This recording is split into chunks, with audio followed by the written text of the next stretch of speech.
দেশ ছেড়ে স্বজনদের রেখে পাড়ি দিয়েছিলেন একটু ভালো থাকার আশায়। স্বপ্ন ছিল পরিবারের সদস্যদের অবস্থার একটু উন্নতি ঘটানো। অনেক কষ্ট শ্রমের বিনিময়েও সেই স্বপ্ন পূরণ হয়নি। প্রবাস জীবনে ঘাটে ঘাটে প্রতারণার শিকার হয়েছেন আর জেল খেটে নিঃস্ব হয়ে ফিরেছেন দেশে। সৌদি আরব থেকে ফেরা শতাধিক মানুষের সামনে এখন কেবল অন্ধকার।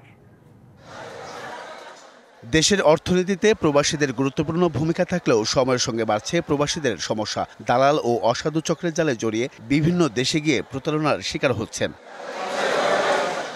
বিশেষ করে সৌদি শ্রম বাজারে প্রবাসী বাংলাদেশি বেশি ক্ষতিগ্রস্ত হচ্ছেন। দেশটিতে বাংলাদেশি শ্রমিকদের সংখ্যা বাড়লেও কমেছে রেমিটেন্স প্রবাহ, যার প্রধান কারণ ওয়ার্ক পারমিট ও আকামা সমস্যা। আকামা না থাকায় সোমবার মধ্যরাতে সৌদি থেকে জেল খেটে নিঃস্ব হয়ে দেশে ফিরেন শতাধিক প্রবাসী। টানা সপ্তমবারের মতো বেস্ট টিস্যু পেপার ব্র্যান্ড হিসেবে স্বীকৃতি পেয়েছে বসুন্ধরা টিস্যু।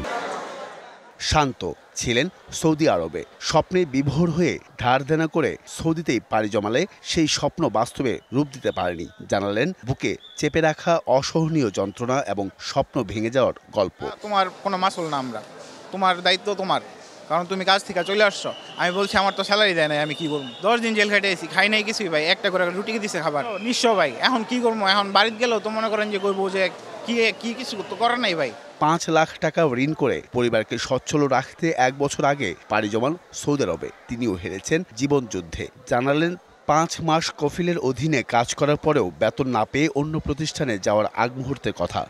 একটা লুঙ্গি আর একটা গেঞ্জি পরে বের হইছি আমি নামাজ পড়ার জন্য। এই নামাজ পড়া অবস্থায় আমাকে ধরে নিয়ে আসছে। আমার বাড়ি ভিটা ছাড়া আর কিছু না, আমার ছেলে মেয়ের লেখাপড়ার খরচ, আমার সংসার খরচ, এখন চালার মতো কেউ নাই। এখন আমি কি করব? আমার তো আর এখন কিছু করার নাই, আমি তো এখন নিঃস্ব হয়ে গেছি একদম। বাকিরাও এসেছেন সরাসরি সৌদি আরবের জেল থেকে। পরিবার থাকা সত্ত্বেও বলতে পারেননি বিমানবন্দরে আসার কথা। কারণ কি বলবেন, প্রিয়জনের কাছে পানির বোতল ছাড়া কিছুই তো আনতে পারেননি। কপিলের কাছে আমি 29 মাসের পয়সা পাও না, 2 বছরের বেশি। মামলায় আমাকে আরও 2 বছর ঘুরাইলো। কপিলের বাইরে কিন্তু কাজ করার কোনো নিয়ম নাই, তাহলে আমি 4 বছর বেকার। 4 বছর এমন একটা পরিস্থিতি হয়েছে আমার এবং আমার ফ্যামিলির, যেটা বলে বোঝানোর মতো ভাষা আমার কাছে নাই। এমন পরিস্থিতি থেকে উত্তরণের সরকারকে উদ্যোগী হওয়ার আহ্বান জানান অসহায় এসব প্রবাসীরা। Ariful Islam, DBC news, Dhaka.